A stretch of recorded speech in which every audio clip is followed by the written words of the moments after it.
Capítulo 1. Abducción. La noche arropa los campos, envolviéndolos en un manto de oscura tranquilidad. El aire es fresco y limpio, el barullo de los insectos arrulla a los habitantes de los pueblos cercanos. A lo lejos, se escuchan los ladridos de un perro y el canto de un búho.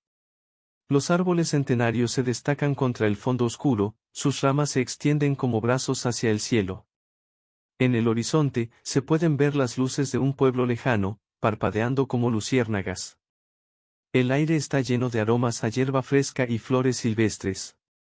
Un cuerpo, envuelto en una túnica blanca y deshilachada, parecía desafiar las leyes de la gravedad. Los ojos, abiertos de par en par, reflejaban un terror indescriptible. La boca, entreabierta, emitía un gemido ahogado que resonaba en la quietud de la noche.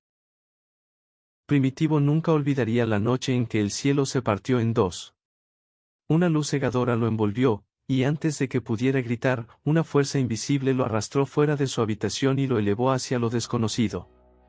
El niño sintió una extraña sensación de ingravidez, percibía cómo flotaba y la percepción era como caer pero hacia arriba, con ese extraño remolino que se siente en el estómago cuando se subía a los juegos de la feria, esa opresión en el pecho y ese nervio que se genera en las extremidades cuando tienes bastante tiempo sin poder asirte de nada y sin tener control de tu propio cuerpo.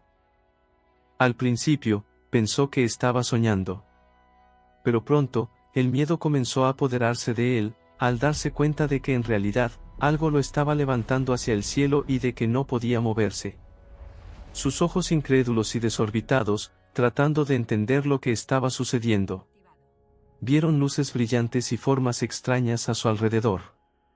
El sonido de su respiración agitada y el latido de su corazón acelerado eran lo único familiar en ese momento. Embotado en una mezcla de curiosidad y terror, se preguntaba qué estaba pasando y qué eran esas luces. Los cabellos, negros como el mar profundo, se erizaban en todas direcciones, como si estuvieran siendo atraídos por una fuerza invisible.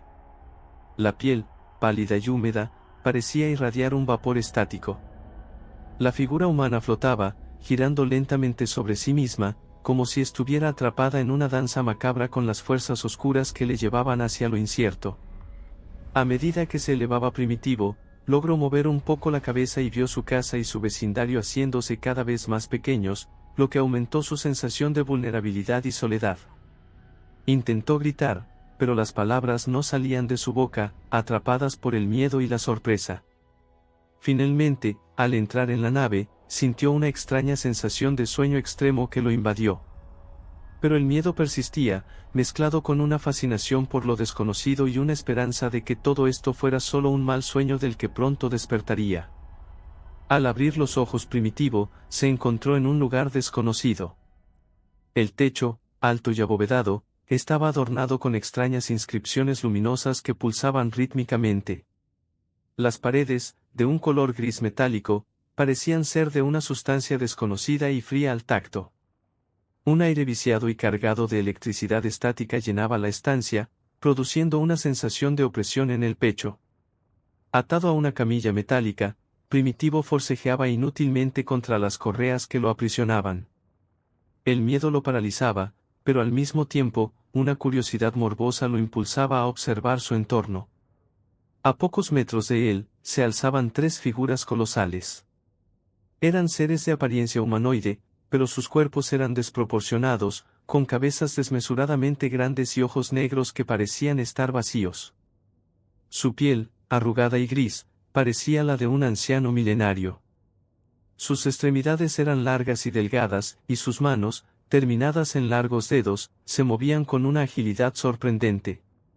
Vestían túnicas de un tejido brillante que cambiaba de color constantemente, emitiendo una luz muy tenue y pulsante. Uno de los seres se acercó a la camilla, inclinándose sobre Primitivo. Sus ojos, como dos abismos negros, se clavaron en los del niño. Primitivo sintió un escalofrío recorrer su espina dorsal. La criatura alzó una de sus manos y posó un dedo sobre la frente del niño. Un dolor agudo, como una aguja incandescente, atravesó su cerebro.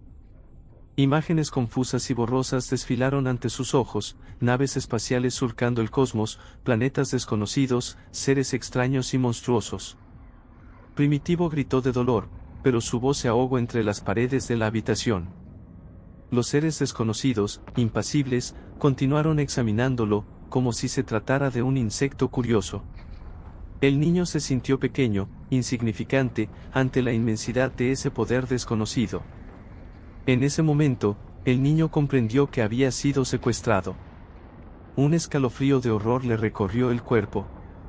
Se encontraba solo, a merced de seres de otro mundo, cuya inteligencia y tecnología lo superaban infinitamente. ¿Cuál sería su destino? ¿Sería sometido a experimentos crueles? ¿Sería utilizado como conejillo de Indias en algún macabro experimento científico? Las preguntas se amontonaban en su mente, pero no encontraba respuesta. Solo el silencio hueco de la estancia y la mirada fría y penetrante de los extraterrestres le recordaban la terrible realidad que estaba viviendo, y ante tanta incertidumbre perdió nuevamente el conocimiento. Cuando volvió en sí, se encontraba en una nave espacial, rodeado de luces parpadeantes y sonidos extraños, mientras su cuerpo, que aún no podía moverse, era arrastrado por un largo pasillo hasta una gran habitación fría y oscura, donde lo encerraron en una pequeña celda. Al encontrarse atrapado en un lugar desconocido, el niño miraría a su alrededor con ojos llenos de asombro y miedo. Vería cientos de jaulas, cada una conteniendo una especie diferente de extraños seres. Algunos serían altos y delgados, con piel azul y ojos grandes y negros, otros serían pequeños y verdes, con antenas en la cabeza. Había criaturas con escamas, otras con plumas, y algunas que parecían hechas de espuma. El niño en su inocencia no tenía miedo, tenía más bien curiosidad por cada criatura, que aunque diferente, compartía su misma situación, todas estaban atrapadas, igual que él. Podría sentir una conexión extraña con estos seres, una sensación de solidaridad en su mutua cautividad.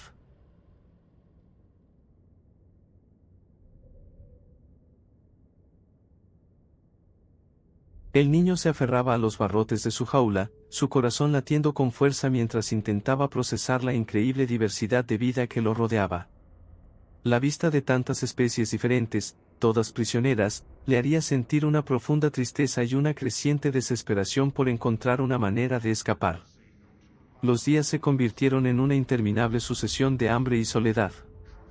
Primitivo intentaba comunicarse con sus captores, pero ellos solo lo miraban con una indiferencia. A veces, lo sacaban de la celda para realizar tareas extrañas, como limpiar maquinaria o transportar objetos pesados. Primitivo era un prisionero más en aquella gigantesca máquina de guerra que surcaba el cosmos. Su vida se había reducido a una existencia monótona y carente de esperanza. Los días se sucedían idénticos, marcados por el frío metálico de las paredes, la penumbra perpetua y el zumbido constante de los motores.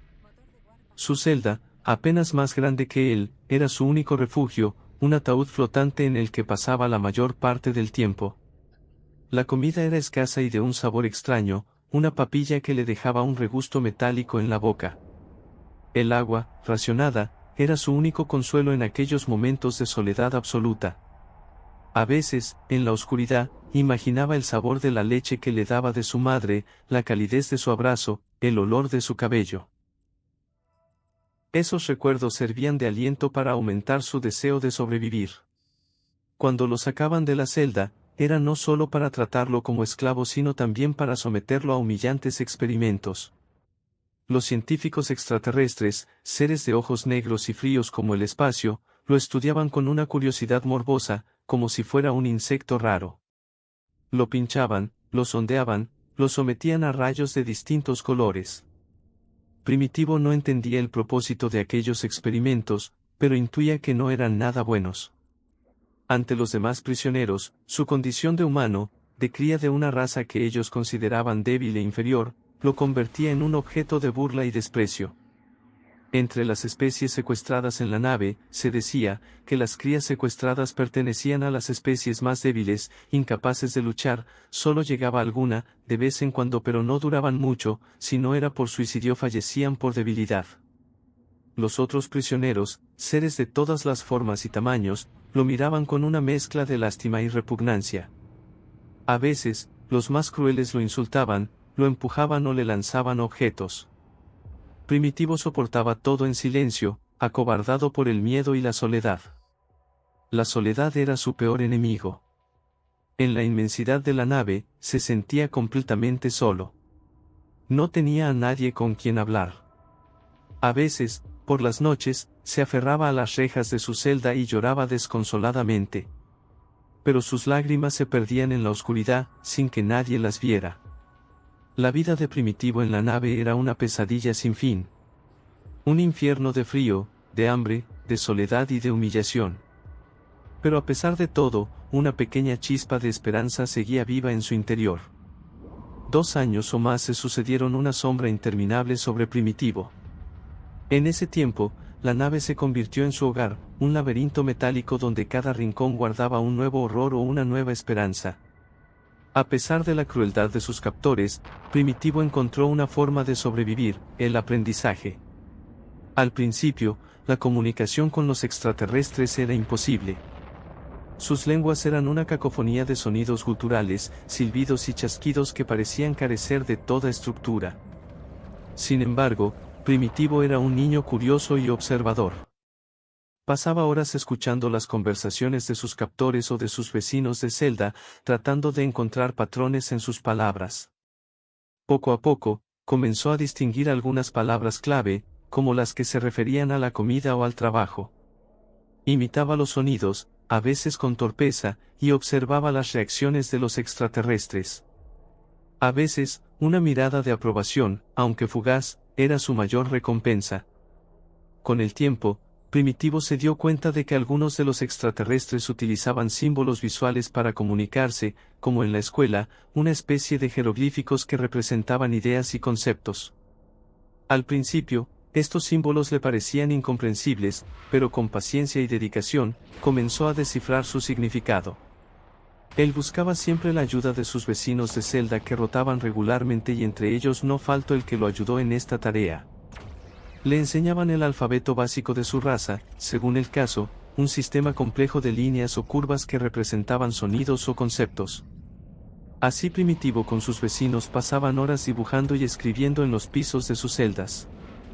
Primitivo aprendió casi 8 lenguas distintas, de otras razas cautivas en la nave. Los prisioneros, al ver su interés y su dedicación, comenzaron a compartir sus conocimientos con él. Algunos le enseñaban palabras y frases, otros le mostraban cómo utilizar sus propios sistemas de escritura, y no faltaba el nuevo que se sorprendía al ver cómo esa cría extraña se comunicaba con otras razas diferentes. Al cabo de 2 años, Primitivo se había convertido en un políglota espacial. Podía comunicarse con una gran variedad de extraterrestres sin necesidad del traductor universal. Su dominio de los idiomas le permitió establecer relaciones con otros prisioneros, compartir historias y experiencias, y forjar lazos de amistad que lo ayudaron a soportar la dura realidad de su cautiverio. El aprendizaje de los idiomas extraterrestres fue mucho más que una simple habilidad lingüística para Primitivo. Fue una forma de escapar de la soledad, de conectar con otros seres y de afirmar su propia identidad. Le dio un propósito, una razón para seguir viviendo.